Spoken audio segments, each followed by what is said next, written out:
All right, so I watched a video today at noon on Ingo Swan. It was actually an interview with a gentleman named Bob Smith. And you can't get enough of learning about Ingo Swan. Ingo Swan is the father of remote viewing. Without him, remote viewing wouldn't be the same. He was a spectacular remote viewer.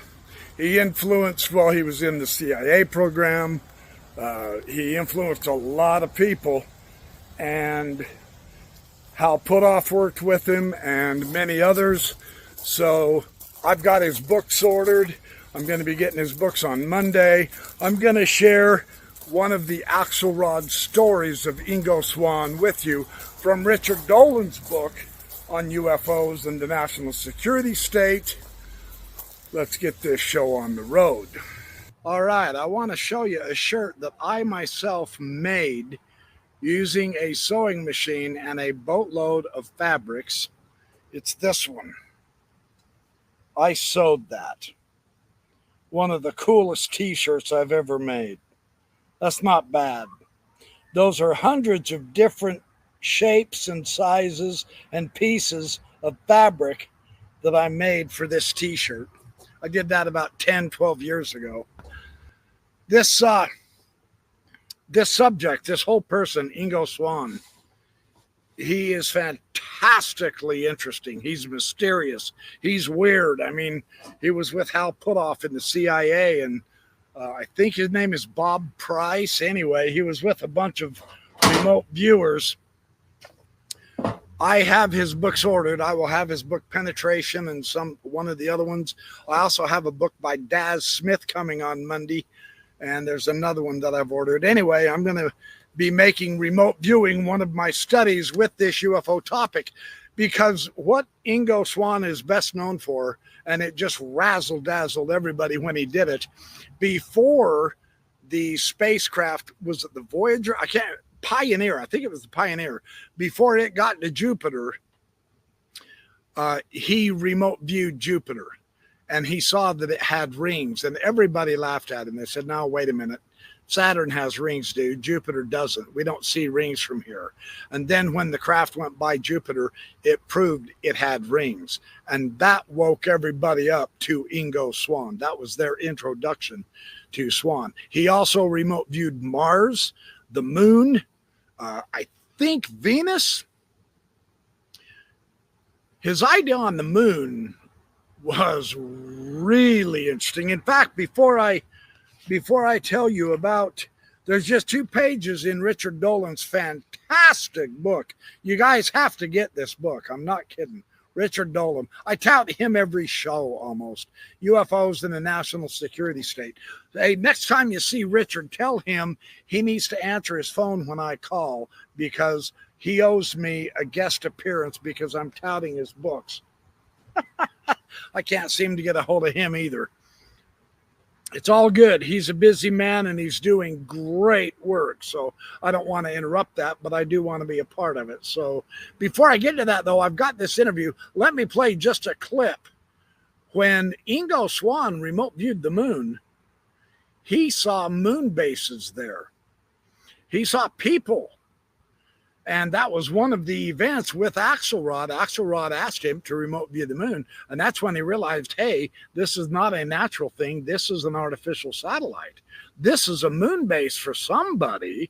And so very, very interesting stuff on the moon. And I will be sharing more of this. Yeah, Angry Astronaut has some good videos on the moon. That is fun. He's a good guy, too. Tell him the Backyard Professor said hi. I tell him that all the time when I get to his channel. So let's go to this.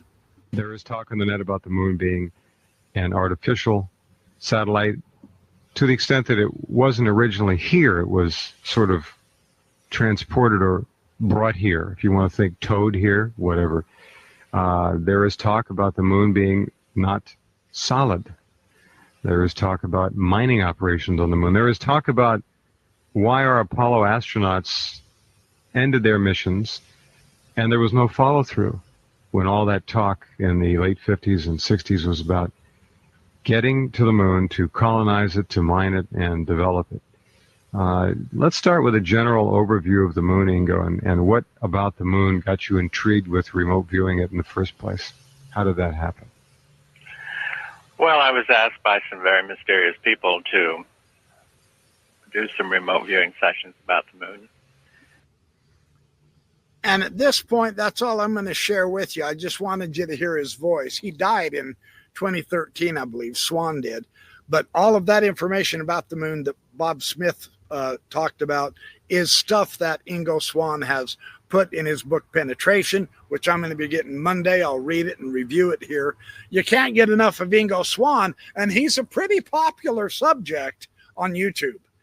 There are quite a few videos of him, and I want to add my voice to it to let you know the importance of Ingo Swan. Now, interestingly, I'm going to read Richard Dolan's account, and then I'm going to compare it to what Ingo Swan said, and we'll see how good of a historian our dear beloved friend Richard Dolan is. Yeah. So, and this is on page 154, 155 of his book. Within the United States, the first half of 1977. Now, this was when I first got into high school. I was a sophomore at Skyline High School. Yeah, first half of 1977. It was a slow season for UFOs. The most striking event, moreover, was not even an official report, but it was the final chapter of the saga of remote viewer Ingo Swan and the mysterious Mr. Axelrod. So Swan spent much of the summer at the Stanford Research Institute in Menlo Park, California. This is where Hal Puthoff and Russell Targ managed the remote viewing program. And this is where Alfred Weber was trying to reestablish or establish his extraterrestrial communications proposal. One Friday in July, Axelrod was somehow able to enter the secured facility. To say the least, this was not an easy thing to do, so it was a little bit interesting.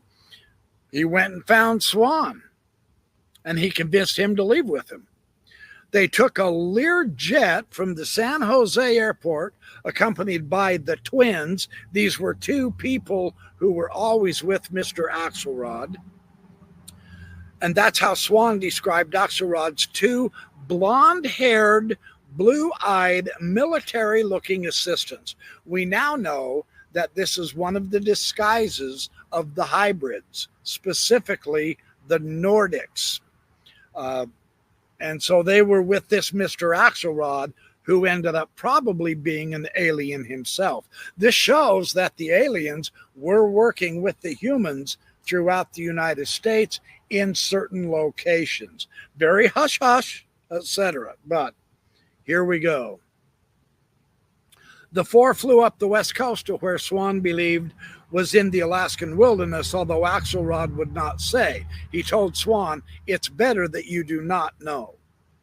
They found a landing area deep in the forest, seemingly for their own use. They got out and trekked for a long time, finally settling into camp for the night. The twins wore special goggles over their eyes, while Axelrod actually instructed Swan simply to observe. And they came to a small lake. And Axelrod said that as dawn approached, Swan would be able to see it through the pines. We now wait and hope we're lucky. Say nothing. Do not make any noise. They detect and hear noise, motion like mad, is what Axelrod told Swan. Well, dawn arrived. Swan saw a fog developing over the lake. This went on for 5 minutes until the fog developed a luminous neon blue color. Then, according to Swan, the color changed to an angry purple. Axelrod and one of the twins each placed a hand firmly on Swan's shoulders while a network of purple and red and yellow lightning bolts shot in all crazy directions throughout the cloud. Swan said he would have jumped if the two had not held him down. He saw an object almost transparent at first, but then solidly visible over the lake. It was triangular or diamond-shaped. It was growing in size. Swan, in terror and amazement, heard a strong wind moving past, rustling the pine trees so much that some pine cones and branches fell on him. The object then began to shoot out ruby red laser-like beams as it continued to grow even more in size while maintaining its position over the lake. Very quietly, one of the twins said, "Shit! They're enveloping the area. They're going to spot us." Well, as Swan later recalled the event, some of the red laser beams from the object were blasting pine trees, and he could hear low-frequency pulsations. Axelrod whispered to Swan that the beams were probably honing in on deer or other forest creatures as they sense biological body heat. "They're sure to hone in on us," he told Swan. Just then, one of the twins literally lifted and dragged Swan himself away, but not before Swan noticed the water of the lake surging upward, like a waterfall going upward, as if being sucked into the machine. The four ran quickly and at great length, sustaining minor cuts and bruises. Eventually they stopped. They were breathing hard. They waited for more than 30 minutes, and then one of the twins said everything was clear. So Axelrod then asked Swan whether he could sense anything from the craft. This was after Axelrod's experience with Swan of having Swan remote view the moon, so he knew about Swan's remote viewing power and capability. He also knew that Swan had remote viewed Jupiter and had correctly identified about 12 features of Jupiter before anyone else knew about them. And all of those have been confirmed. I can't wait to read about that in his book, Penetration. So if he could sense anything from the craft, and Swan just burst out laughing. He was just laughing. "You're completely nuts, Axel. I have to be calm, cool, collected, and in good shape to sense anything with remote viewing." But Swan offered the insight that the craft was a drone of some kind, unmanned, controlled from somewhere else. Axelrod asked him what it was doing there, and Swan answered him like this. He said, "Well, for Christ's sake, it was thirsty." And this is one thing that's known about Swan, is he was a straight shooting son of a gun. He never invented stories. He never made stuff up, but he had a great sense of humor. This is what endeared his fellow associates and workers to him so well. He said, "It was thirsty, taking on water, obviously. Someone somewhere needs water, so I suppose they just come and get it." "You don't need to be a psychic to see that," he said. Essentially, said Swan, they treated Earth as the neighborhood supermarket. That's an interesting take, isn't it? Before taking Swan back, Axelrod said, "I shouldn't tell you, but our mission will be disbanded shortly, and the work picked up by others because of strategic security reasons involved." "Others," said Swan, "who will not mix in with the physics, I take it? With the psychics?" You got it. In other words, Axelrod and his two companions were working very well with Targ and Putoff and Swan, but with their mission completed, new people are going to come in and they aren't going to like these remote viewers. That was the vibe that Swan was getting. Swan last saw Axelrod at the San Jose airport and never heard from him again. So for years, Swan told no one about his encounter with Axelrod. He had signed no secret agreement, however, but Axelrod has simply asked him to keep silence for at least 10 years, which he did. During the 1990s, Swan recounted his experiences in the self-published book, Penetration. Yes, I'm going to get that. Although it will be impossible to prove the veracity of his extraordinary claims, the reader should be mindful of Swan's record of service, the documented accuracy of his predictions about Jupiter, the respect he earned from those who knew him, and the fact that none of his colleagues ever expressed doubt over the truth of his story. All of it adds up to a very credible remote viewer who had astonishingly profound insight and ability.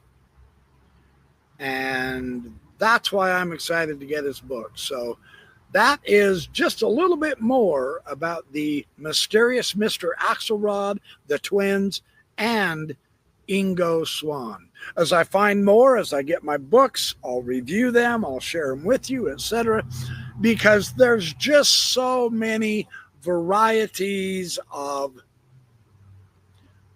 well, sciences for one thing, and woo-woo for another, and non-scientific things that end up being exquisitely valuable, if not more valuable than the regular science, because, and this is not, it's unfortunate, and I hope I'm misinterpreting this, science has plateaued. I'll put it that way. And this entire UFO phenomenon is more or less helping everyone who gets involved in this to get off of the dead center of the plateau of science and begin climbing again in our knowledge, albeit in unconventional ways that sometimes science poo-poos instead of understands. I guess that's about the best way for me to put it. So I'm all for it. Anything about this phenomenon, I'm willing to study, look into, learn, and come back and share with you, my beloved and wonderful and cooler than all get out audience. Yeah, I know that's not very professional. Tonight, I don't care. I'm out in my lovely backyard, as you've seen, and enjoying every minute of it. So thanks for watching my channel. I appreciate all your support. I appreciate your friendship, your comments, your ideas. Skeptic, believer, those on the fence, it doesn't matter. We're all on a really wild ride, a crazy journey. Sometimes we go down some very deep rabbit holes, and I'm getting ready to go down some very deep rabbit holes with this remote viewing, which I am going to give it a try. I'm going to give it a shot just for kicks and giggles. Daz Smith is a very, very important voice in this regard, and I am getting one of his books too. So, and good news for you, I'm just giving you a heads up. Tomorrow at noon, Saturday, July 12th, at noon Mountain Time in the United States, I'm going to be on a program talking about UFOs and the phenomenon with an experiencer who is also LDS. He's Mormon. It's called, the channel is called Latter, L-A-T-T-E-R, Latter Daily Digest. It's run by Gene Judson, and this other gentleman's going to be on there with him. And we are going to discuss the experiences that this gentleman has had. I'm really looking forward to that. So if you guys want, come on over and have a good earful with these other two guys as well. And I also want you to know that Nate and I are working on some information with Bill Uhouse, another very important personality in all of this ufology discourse. And you know, the stories, how can you even categorize them? Some days I just say, no way. No. No, that doesn't work. Other days I say, ooh, what an interesting idea. Other days I just go,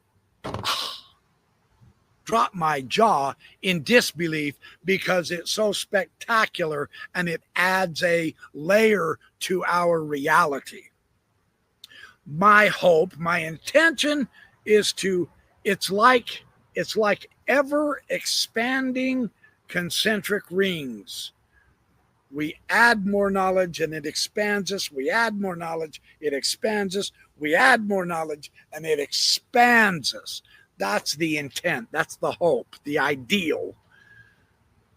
But I'll tell you what, my adjustment meter in my head and my heart has been working overtime for the last 9 months in this subject. Now, I say 9 months of podcasting. I've been well aware of UFOs my whole life. I've had lots of UFO stories from my oldest brother in my teenage years. No, I didn't pursue it as regularly as I should have. I was off on other items, but I'm doing it now. And what a opportunity. That's the best way to look at it. A great opportunity, but sometimes scary and sometimes not. Look, sometimes it's just unbelievable. There's no other way, you know. Well, I mean, you've heard me. Some of my podcasts I've just called pure BS. Other of my podcasts I've had to back up and actually apologize sometimes and say, oh, well, maybe that wasn't. I just wasn't adept enough at knowing and understanding and realizing either historically or psychologically or nuts and bolts scientifically or with physics or mathematics or whatever, rocketry, astronomy, etc. And it's giving us a chance to study all of these wonderful subjects outside the realm of a stifling academic narrowness that doesn't really enlighten people anymore. It makes you all think the same way. And that's a travesty. We not only value our freedom of speech, we value our freedom of thought. And just because someone thinks something different does not make them the bad guy, evil, the enemy, or an idiot. But there are plenty of those out there. Criminy, I've been labeled one of them. I get it. Yeah, it's all good. So it's fun to explore. That's what I'm telling you. Anyway, I should have stopped 7 minutes ago. I get on a rant and I really get going. But this is a great topic. And thank you for being on this journey with me. Man, this is a dream come true as far as that goes. So, all right, you guys, I'm going to call it good. I've got a lot of editing to go do. So I'll be back with more. Come and visit us, Ladder Daily Digest, tomorrow, noon Mountain Time in the United States. Ladder, L-A-T-T-E-R, Ladder Daily Digest. Good group of people. We'll be talking about UFOs and experience. So, all right, you guys, see you tomorrow and be good.